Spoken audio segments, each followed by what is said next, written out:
Hi and welcome to the Active Code podcast, brought to you by Aspire Active Partnerships. I'm Paul Griffiths and joining me each week on the pod is Luke Johnson. Aspire Active Partnerships is a community of like-minded business leaders who all believe that collaboration in the sports coaching and children's activity sector is essential for success. We've proven that working in collaboration does benefit business growth and essentially helps more children be more active more often. To combat physical inactivity, we need organisations that are performing at their very best. Organisations will only operate to high standards if they are led well. So, if we can focus on developing high quality leaders throughout an organisation, not just at the top, customers will experience higher quality services, which means heightened enjoyment levels and increased levels of physical activity. And if we do this at an early age, we know that we can build the foundations for a more active, happier and healthier life. The Active Code investigates what it really takes to be a successful leader and how organisations can combat physical inactivity. We won't be alone through this journey. We are joined by business owners and experts from our sector, as well as inspirational people from outside our industry. We'll understand the importance of physical activity to our guests, reflect on leadership experiences, and gain thought-provoking insights on how we can crack the Active Code and get more children more active more often. If you like what you hear, please leave us a rating and subscribe wherever you get your pods. Welcome to episode 7, series 2 of the Active Code podcast. In this episode, Paul and I have the pleasure of talking to one of the best in the game. Anderson Hirst, founder and director at Selling Interactions, has over 20 years experience helping people improve their sales performance and helping leaders improve departments within their organisations. Anderson's experience has seen him work with UK and international clients such as Volvo Truck, Adobe, Warwick Business School, Navaris and many more.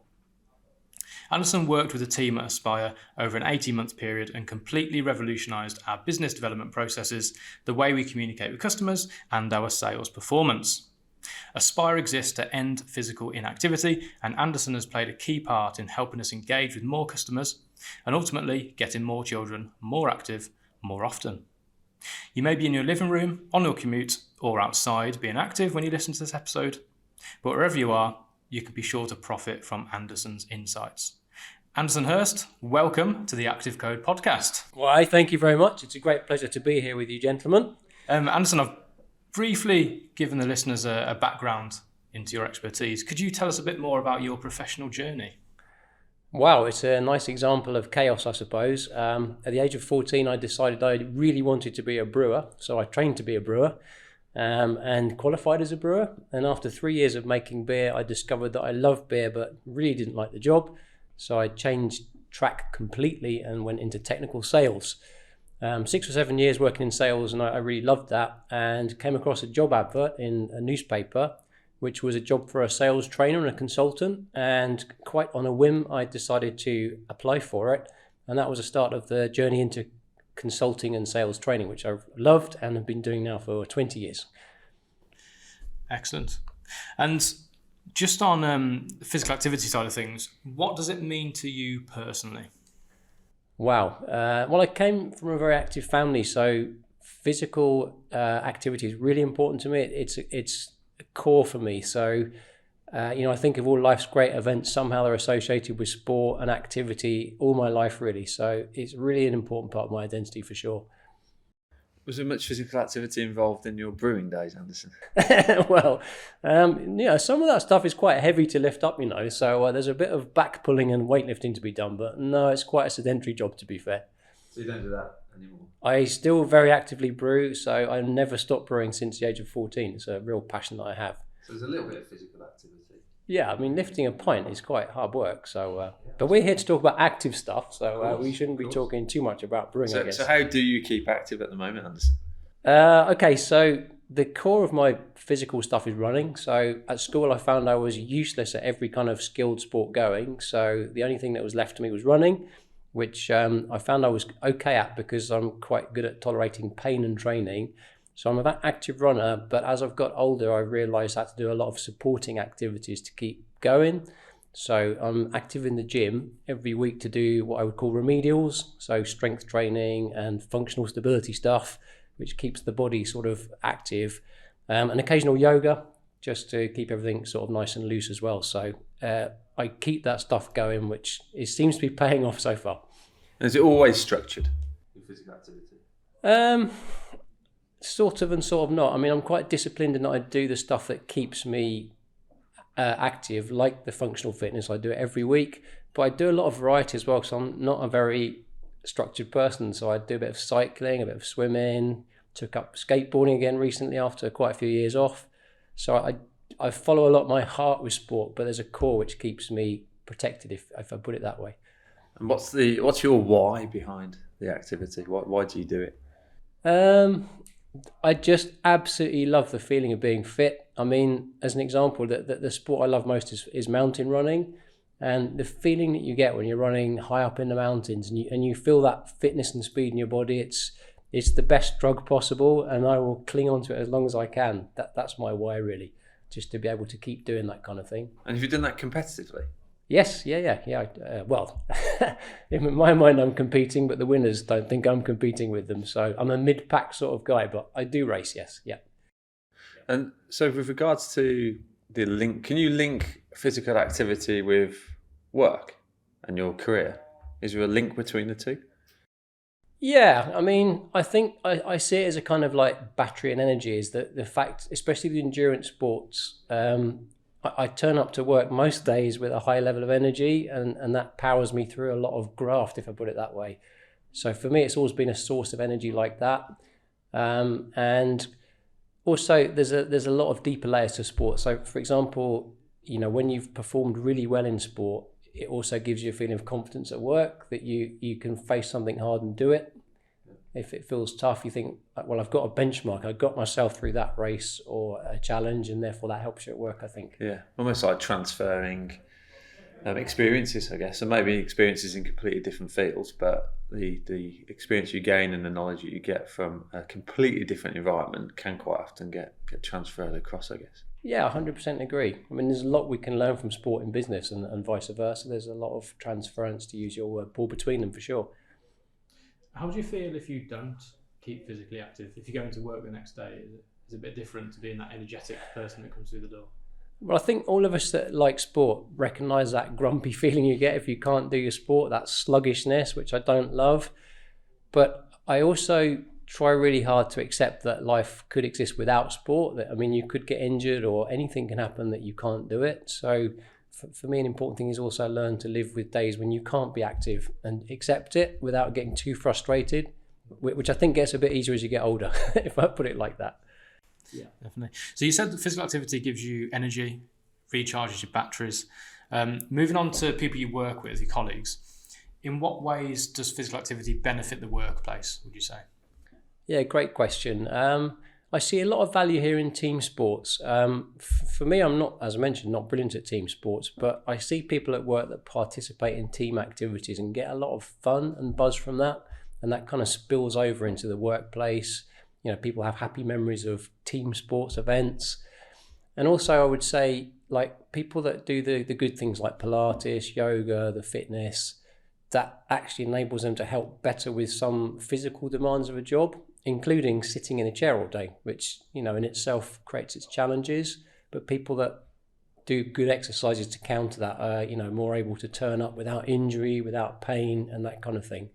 So there's a lot of benefits, I think, for sport at work too. How about mental well-being, Anderson? You spoke about physical well-being of colleagues or people that you've worked with in the past. How about the mental side of things? Do you see an impact? Do you see healthier, fitter, more active people tend to be more resilient or confident in how they go about things, feel better about themselves?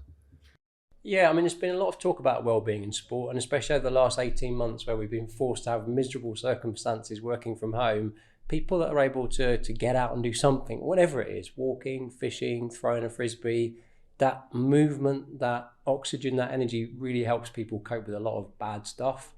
And I think, it's the number one tip if you have a bad day at work is just get up your desk and walk, run, whatever it is. That movement helps us to cope with so much. So I believe that's definitely an advantage. Our listeners are often looking for leadership inspiration and advice. Who's the most inspirational leader you've worked with? Okay. So my first ever job in consultancy, I worked for a really quirky Dutch guy called George. And if you work with the Dutch are very direct and beautifully honest people. And George was like that, so he was never shy to give you feedback exactly as you needed it. But the greatest inspiration from him was that he, at a very young stage in my career, delegated jobs to me that I was scared witless to do. And even if I made a mess of it, he was really comforting about that. So he gave me a lot of challenges early on and a lot of confidence to try things. Some organisations never give you that. They put you in a box.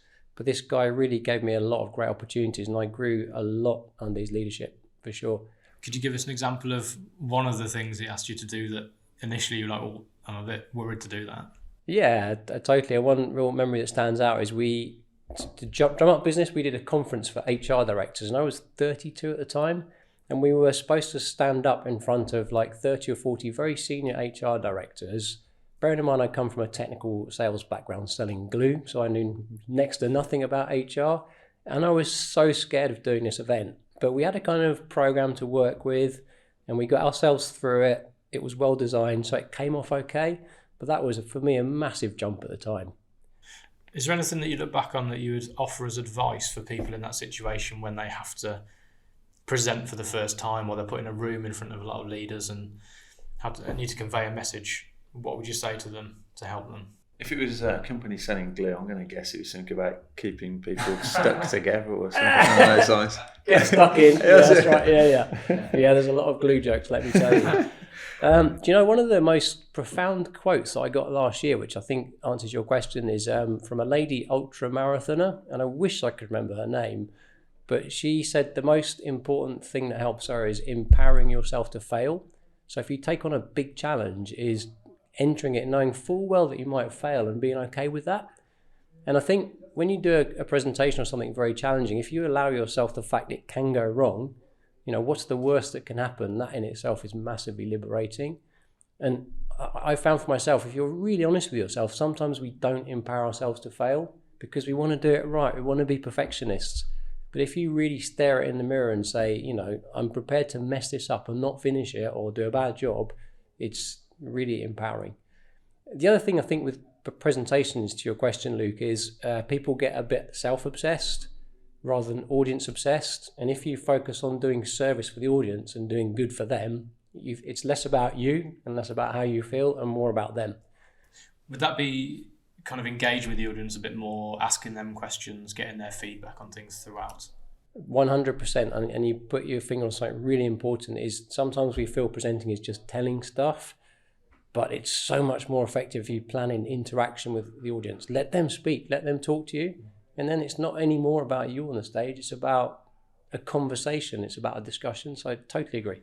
Anderson, you mentioned about delegation, the Dutch guy, with regards to leadership and how he delegated things to you. I think delegation is probably one of the key skills for any leaders to make sure you get it right. I think a lot of people think delegation is a process that is very much, I'd like you to do this, off you go and do it.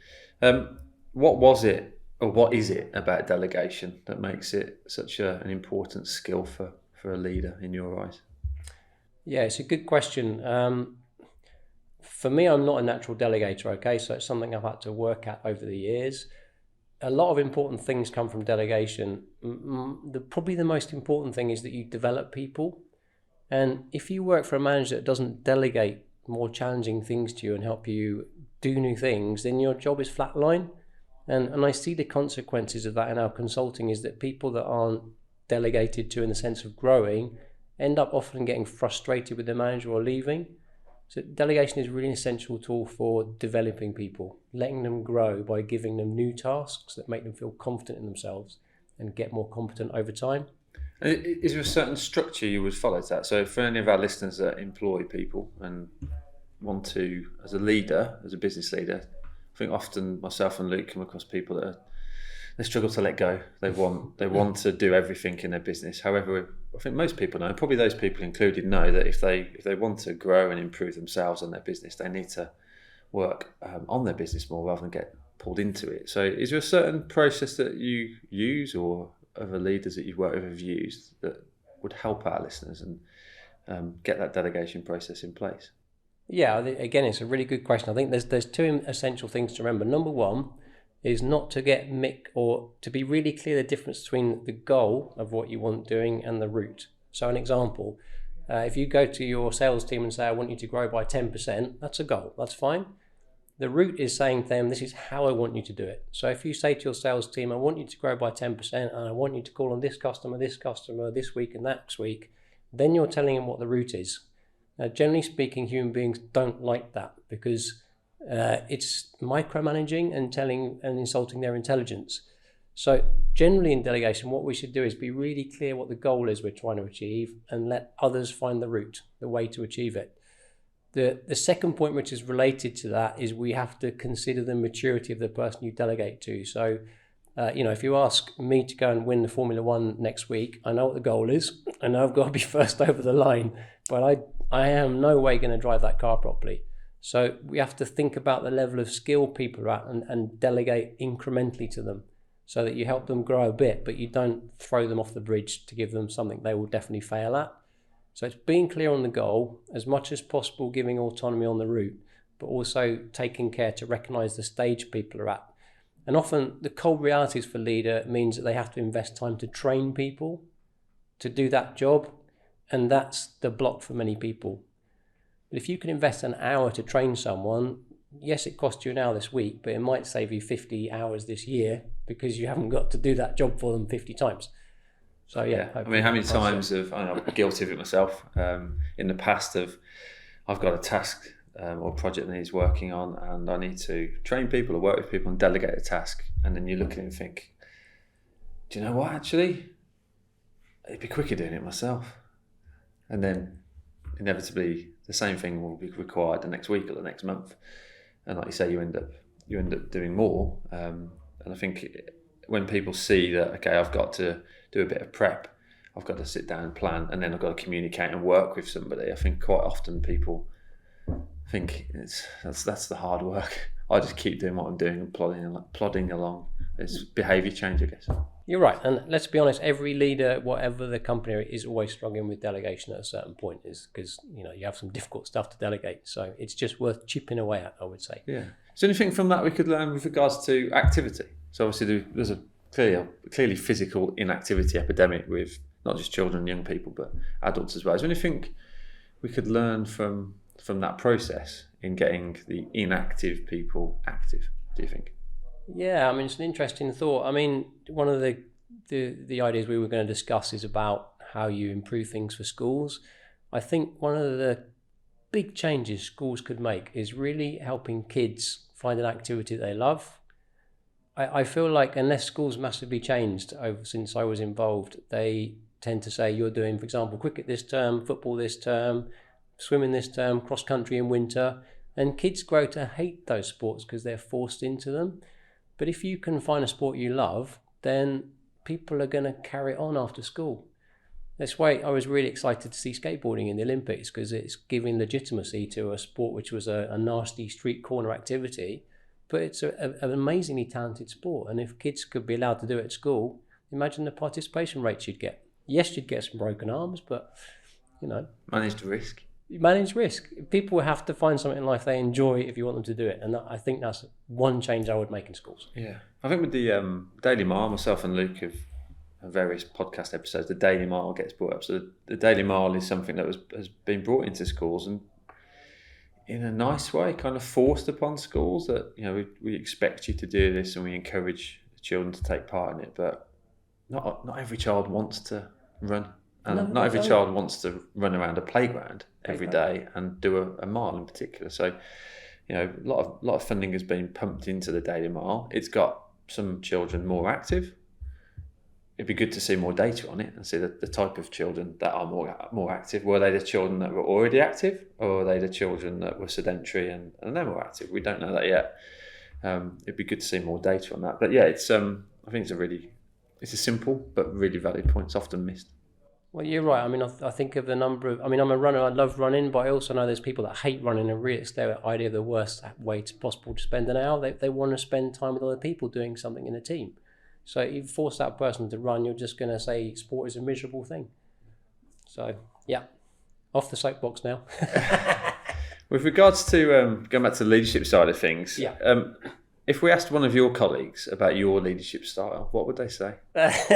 Well, I would be very honest. I don't consider myself a natural leader, but I think I'll start with the faults first. Okay, they would almost definitely say I need to delegate more. Having just said what we've said, it's a weakness of mine which I keep working on. On the positive side, I think people would say I'm organised, so I put a lot of work into preparation and time management to give them a better, clearer sort of start.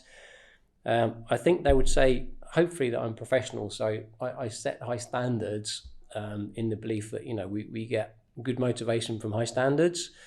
And I hope they would also say that I'm giving, because I do try to give a lot of time to support people if I can. But then this is a good test of self-awareness. Maybe they would say something completely different, who knows? But that's my sense of it. And of those 4, I think you've mentioned there, traits as such, which is the most important, do you think? For me or for the world? For yourself. For me, okay. To start with. Yeah, okay, nice question. For me, professionalism is important. I believe a lot in setting high standards as much as I can, and I feel like if I can't do that, then I hang up my shoes like the Olympic athlete gets gold when they leave at the top. Professionalism is important, high standards. So leading by example. Yeah, and trying to do things well. That's what I try to do. That's an important belief for me. And for other people, so for anyone listening that wants to enhance their leadership, obviously it may depend on where their weaknesses are, but if you were to kind of say out of those 4 things that you excel at from a leadership perspective, what would one thing be that you could recommend to others? Well, out of what I excel, then I say professionalism will be key. For things that are on the radar about delegation, I think we come back to that. It's so important. If managers focus on doing that really well, for managers and leaders, that's really important. Because if you get a great team around you of empowered people that are motivated, you can achieve a lot. You really can. So, definitely invest time in learning how to do it, read stuff about it, try things. It's really important. You mentioned already that delegation is probably the one thing that you are constantly trying to improve on. Yeah. From the people you work with and your colleagues, how do you ensure you develop leaders in organisations you work in? Okay, so in our work as consultancy, we do get involved in helping others to be good leaders, particularly in sales organisations. And again, there's a lot of parallels with sport. I think what we focus on a lot is doing the basics really well. So things like high quality communication, stuff like listening to people properly, asking good questions, giving concrete praise, giving good feedback, organising effective meetings, like doing the basics well every day. That's a lot of our focus. Because it's like a football analogy, as soon as we're in a sporting conversation, you might be able to do an amazing bicycle kick. You'll look great for 1 minute out of 90. But if you can't consistently pass and be a team player, you're a novelty and no use. So we focus a lot on getting the basics right every day. Not to be glamorous, but to do the basics well is a really important point.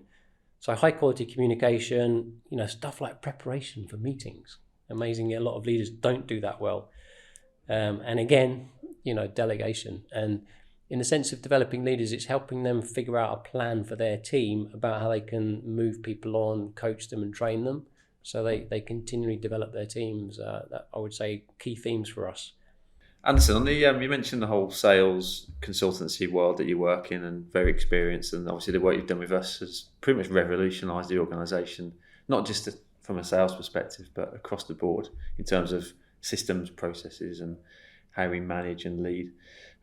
Sales is a dirty word in our industry, in our sector, probably in a lot of other sectors that you work, and it frustrates me because the importance of sales in organisations in our sector gets overlooked, in my opinion, because we are an organisation, or we are organisations that have a social impact, and it's very important that we maintain that. But if your values are right and you have the right objectives in terms of your mission and your vision and what you're looking to achieve, that's all well and good. For us, we're looking to combat physical inactivity and end it forever. But in order to do that, we need to sell. So with regards to other organisations that seem to be scared of the word sales, how can they get around that problem? It's a big question.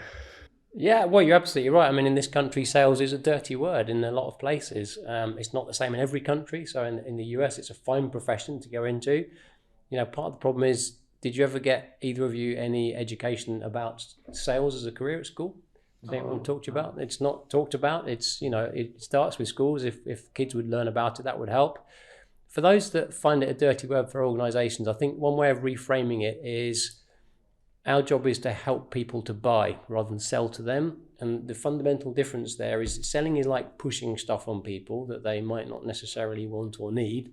Helping to buy is a philosophy where you say, let me understand exactly what a customer needs. Let me think really carefully about what's actually going to help them. And let me help them make a good decision about whether they want to do that, yes or no. And if you frame it like that, what you're doing is fundamentally helping customers rather than pushing stuff on them. And if you do that with enough customers, yes, you will sell a lot as well. And you probably will get referrals because people recognize that your prime interest, genuine prime interest, is to help them be successful. So it's a question of orientation. And I think if enough companies do that, eventually the dirty image of sales will be part of history. I hope. Yeah, it's a really good point, actually. I think there's a couple of podcasts that come to mind, but I know with Dale and Dylan at Dream Big, they spoke a lot about listening to the customer's needs. Now, if we turn that on its head and look at it from a physical activity perspective, going back to the fun element we spoke about, but if we're actually asking what the audience wants and what they need, it becomes easier to support them and help them and use that dirty word, sell. And also, Anderson, I think we spoke about when we worked with you and you work with organisations, we spoke about the doctor-patient approach and how as the patient is the person that you're in effect selling to, but the doctor needs to listen to their needs. So that's, I think, as a really kind of simplified analogy that you use with us to help get our heads around the selling, something that really helped us. Okay, well, it's good to hear. I mean, if you take the same care with selling that you would a doctor and making a diagnosis, that focuses the mind a bit. I think, generally human beings, by instinct, don't want to suspend judgment on things. People like to reach quick conclusions. And if that plays out in sales, you might see a salesperson that asks one or two questions.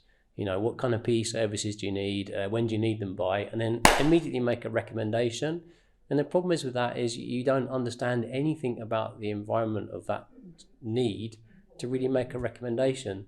So a key skill in selling is to be able to really suspend judgment and listen, ask a lot of questions, consider different angles before you reach a decision on what you're going to present. And people, by instinct, I think, struggle to do that. So, yeah. If a doctor did that, it would be utter chaos. Can you imagine? What you need is antibiotics, mate. What you need is... Absolutely. What 3 tips would you recommend to people occupying business development roles to help them sell more to schools or help people buy, help schools buy, and ultimately engage more children in high quality physical activity? Wow. Yeah, I mean, your mission of work is really important. So helping people to buy your services and get kids active is really important. There's so many things in sales, but if I have to boil it down, we've talked about it quite a lot about listening carefully. By instinct is the first thing that comes to me is if you listen really carefully to what schools are saying to you when you meet with them, you will understand better what you can do to help them. So, that has to be systemic in the organizations. If you jump into a sales call, you should see a lot of listening going on, a lot of good questioning. Just on the listening thing, Anderson, I've spoken with a few organisations in the past about when they are in that face-to-face situation with someone they're trying to help to buy products from them. They feel a bit weird about making notes and having their head in their diary making notes when the person's talking. Would you recommend that they do make notes, because you are showing you're listening in that sense, aren't you? And you're recording every detail you need. It's a good point. It is difficult. It's one of the difficult skills to learn. I think there's a couple of things we can do to help. Number one is to say, do you mind if I make notes? So you ask permission. Most people don't. And the second thing is, as much as possible, to train yourself to make keyword notes. So it can be helpful to develop your own kind of shorthand code. So you can just put down a keyword or a plus sign or a negative sign, whatever it is, so you can make quite short notes. That's something we have to keep working on because it is difficult, but I definitely believe people should make notes. A, because it helps them to remember, and B, it also sends a signal to the customer in front of you that what they have said is important, which is part of the the reason for doing it. And you mentioned there, Anderson, that from a school's perspective, which is a lot of our listeners do work and operate in the school sector, but I think for me that goes back to what I just said with regards to the example of if we want to engage more people in activity in general, not enough organisations, and we're talking from the top all the way down to delivery level, don't listen to the people that actually are doing the activity, or we need to engage in activity. So 100%, that's something that we need to really take forwards and help shift the perception of activity, is actually to start to listen to people more, and don't just sit in a nice comfy chair in an office having never seen any delivery going on and just think that, well, this worked 20 years ago, so we'll just recycle it and do it again. And we see that happening a lot. It's kind of the same old projects that are just recycled and reused. But actually, if we get down on the ground and talk to the people that we are working with and trying to engage, then surely that will help move things in the right direction. Yeah, totally. And I think the big shift, I mean, I've turned the other side of 50 now. The big shift for people of my generation is to realise that the young people nowadays know a lot of stuff because of the internet, and they can get access to a lot of information that we never had. So we have to be careful as seniors, if I put it that way, that we don't always take the role of being a master and a servant with the kids, because the kids can teach us a lot. And sometimes we have to remember to switch those roles and let them be masters. You know, you've probably seen it around the dinner table. There's a big argument amongst the adults about which is the most populous country in the world. And after about 3 seconds, the kids are bored, Google it and say, well, Dad, it's X, Y, and Z. Right. And they have the right answer instantly. And we have to remember that if you, to your point, Paul, if you're on the ground with them, listening to them, you might learn a lot of stuff which you have no idea about. And that's because of the way technology and information has changed. So the first business development type tip was listen carefully. Yes. What's the next one? Okay, very good. It's good to see that you're listening, Luke. Very good to see you're listening, Luke, yeah. The other one is to be totally reliable. If you look at what builds trust and what encourages a customer to say yes, the easiest way to them say no is by not doing what you said you're going to do. The Dutch have a nice expression which is trust creeps in on tiptoes and rushes out on horseback. Horseback, you know what I'm saying? So, if you're in a meeting and you say to a teacher or a head teacher, I'm going to follow up and send you some prices tomorrow, and you don't, then instantly you're below zero on the credibility points. On the other hand, if you say, let's have a meeting in 7 days' time, 10:30, is that okay for you? I put it in the diary, and you bring up precisely 7 days on time with the information prepared, that sends completely the opposite signal. So, organisations are better often not to manage too many opportunities, but to manage the ones they do really well so that they deliver 100% on them. That will be my second point. Third thing, I beg your pardon, a bit to Paul's point earlier, is if you want to conquer the world, if you want to sell a lot of stuff, you've got to start looking at your sales organisation as a sales system and recognise if you want it to grow, you want to have some good processes, some good structures and some good architecture to make a good sales force. So we then speak a bit less about individual behaviour, but more about the structure of the whole thing. And, the core of that is to understand what your sales process is, to work out what does really good selling look like in our sector and how can we replicate that and scale it. And if you can really get behind that kind of architectural thinking, then you can have a big sales organisation that sells a lot of stuff and, makes a lot of difference. So that would be an important third point, I think. Brilliant. If listeners wanted to enhance their leadership skills and their business, what 3 books, podcasts or people would you recommend? Okay, well, as you can imagine, in my world, it's a bit unusual with a lot of focus on sales stuff. But the 3 books that I would go for are, number one is a kind of good overview of scaling up sales organisation is a book called The Sales Acceleration Formula by Mark Roberg. And he was the guy that initially in a group of 4 people started HubSpot. And many of your listeners will probably be familiar with HubSpot. It's a huge organisation now. Mark was an engineer and figured out by logic and clear thinking how to grow a business enormously by scaling up a sales organisation. So that book's a good read. It gives you a lot of good tips about how to systematize sales organizations. The second book, which is a personal favorite of mine and an unusual theme, is called The Checklist. And it's by a surgeon called Atul Gawande. And it's the story of how he transformed surgery over the last sort of 10 or 15 years to greatly reduce the error rate. And in surgery, error rate is important. It's, well, you can imagine. And he came up with a very simple idea, is that before every operating procedure, the surgeons, the team go through a checklist and make sure everything is ready to do the job properly. And checklist thinking can be applied to a lot of areas to make sure stuff is done properly. So I like that as a simple idea in a simple book. The third one is actually a textbook that I came across when I studied an MBA a fair few years ago. It's called Operations Management by Nigel Slack. Now, I'm not in the habit normally of recommending textbooks because I know not everyone loves a thick read, but if you actually can invest a bit of time in that book, it is one of the best handbooks and manual you can get, bar none, for how to design processes and get stuff done in an organization. From really simple things like how to lay out your office to how to design an effective process. It's a really solid book for doing that. So 3 quite different books, but books that I dip into a lot over my career to help as well. The checklist one sounds a bit Atul Gawande, am I saying that? Atul Gawande. Gawande. Yeah. Very similar to a sales process, I guess. You go through a set key objectives, set stages, and that's like you said, it can translate quite easily into a lot of things within an organisation. Yeah, it's what the airline industry used to make sure your flights are safe. They go through that checklist, and pilots are trained every single flight. They go through the checklist without fail. That's what pilot training is all about.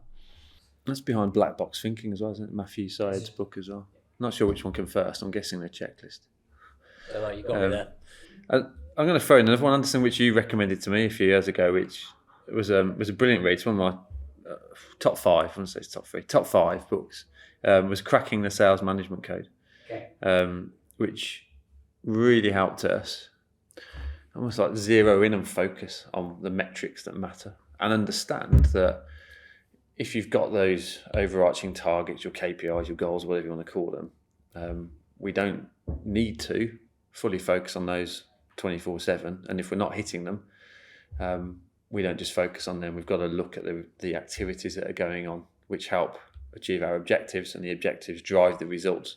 And that's something that I would highly recommend, even if someone that hasn't gone through the sales process but is interested and wants to learn more about how they can become a better manager with regards to sales. And even, I guess, if it's field sales that you're in and you're actually talking to people still, I think it would help with that as well. Because I think a lot of people you focus on the KPIs and the overarching goals, but often miss the reasons behind why we need to hit those targets or what works. It could be that, if you flip it on its head, I guess, it could be that an organisation is actually doing exceptionally well and achieving their targets all the time, and they just sit back and relax. And it's probably the worst thing you can do. You take your foot off the pedal and you take your eye off the ball, and before you know it, you have a month or two where things start to decline. It's like panic stations because you don't actually know what the reasons behind why there's been a dip.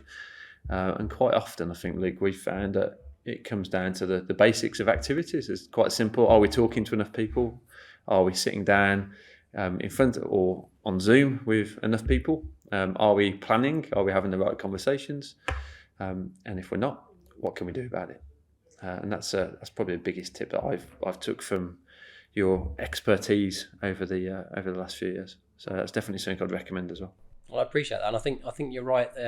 If you're of the belief that sales is a kind of black box, then that book is really good at saying, no, it isn't. This is the bits it's made of. So, yes, I totally agree. And it's a science in essence, yes, isn't it? It is, yeah.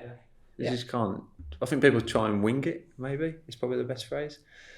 But yeah, there's a science behind it. And no surprise, the more research you do and the more hard work you put into it, the better you will be and the more children you can engage in activity. Absolutely right. I think I already know the answer to this, Anderson, but what one thing needs to happen to get more children more active more often so we can crack the active code? Yeah, well, I think we spoke a bit about them. And for me, it's about finding a sport kids love. And I think schools could do more, like we talked about, less forcing people, you must do cricket this term, and much more like exploring and letting people find activities they love. I think there's also some things that need to change in some well-meaning systems. So a good example for me is the Duke of Edinburgh scheme, which, you know, is a genius idea for getting people out and about. But anecdotally, I can think of hundreds of kids that have said, it's put me off camping forever. And, you know, me, I absolutely love camping, but there's some kind of rules in there which don't make sense to me, which want re-examining. For example, you know, you have to carry all your food for a 5-day trip. Now, call me old-fashioned, but if you're camping right next to a pub that serves fantastic grub, why do you want to eat a tin of, like, manky beans and carry them for 3 days when there's a pub there? It doesn't make sense. So I think a bit of sort of humanising of some activities and making them more fun rather than applying to pointless rules would help a lot. Because, 100% Duke of Edinburgh, don't get me wrong, is a good scheme, but there's some rules in there which have an unintended consequence. I think of like cricket. When I did that at school, I absolutely hated cricket for years afterwards because of the way it was forced on us. You know, if you weren't very good, you were made to be in the boundary. And then it was a boring job. You fell asleep. The ball came your way once in the afternoon and you, of course, didn't catch it. Then everyone shouted at you. You know, it's a bad way of planning it where kids are forced, rotate the kids, give them a chance, let them be good at it. Don't be ultra competitive.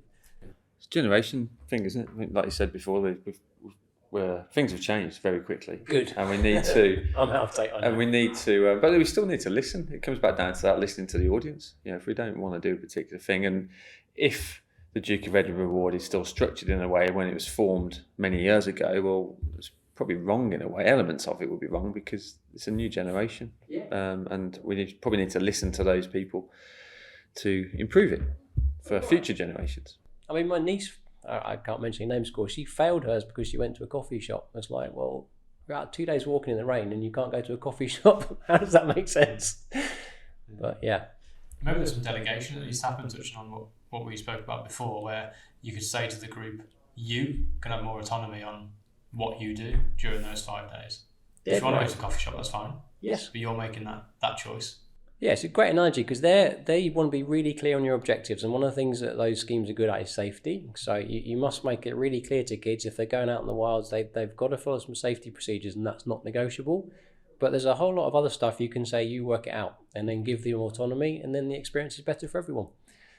So I think, when my kids were at school, I saw some stuff in the way sports was done which wasn't brilliant. Like my daughter was involved in a netball team, the team was winning, and the games teacher refused to let the subs have a go, even though they were killing the other side. But they didn't let the subs play, and those kids have given up their Saturday to be there. They've got no practice, no experience. I think that was wrong. It just more to make it a joyous experience and less of the kind of competitive... I love competing, by the way, but there's sometimes just at the detriment of other kids. But you probably love competing because you love the sports and the activities Precisely. you do, but you need to have the love to start with, so you need to be able to participate in things that you're potentially going to like, and offer loads of opportunities, and you can pick a couple that you carry on for life then. Spot on. If you enjoy it, then competition is a natural thing, but if you don't enjoy it, then competition is hateful. So, yeah. Sorry, folks, the same message. Find something they enjoy.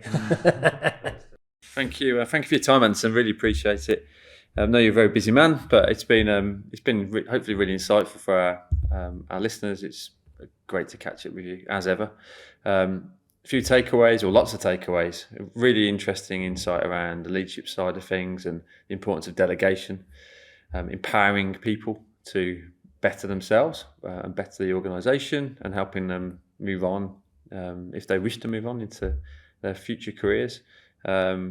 Leading by example, being professional, listening is a big thing that we need to all make sure we're doing, both in our organisations and with our customers.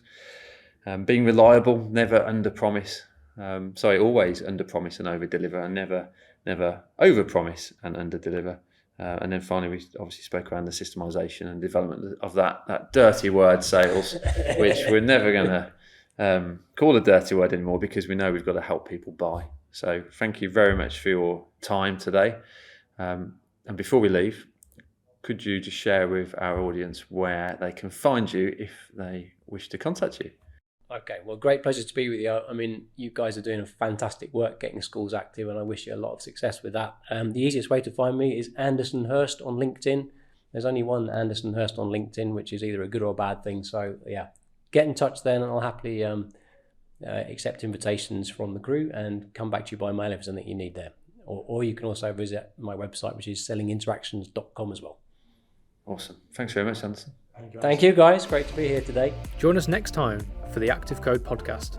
Remember to subscribe to the podcast so you don't miss an episode.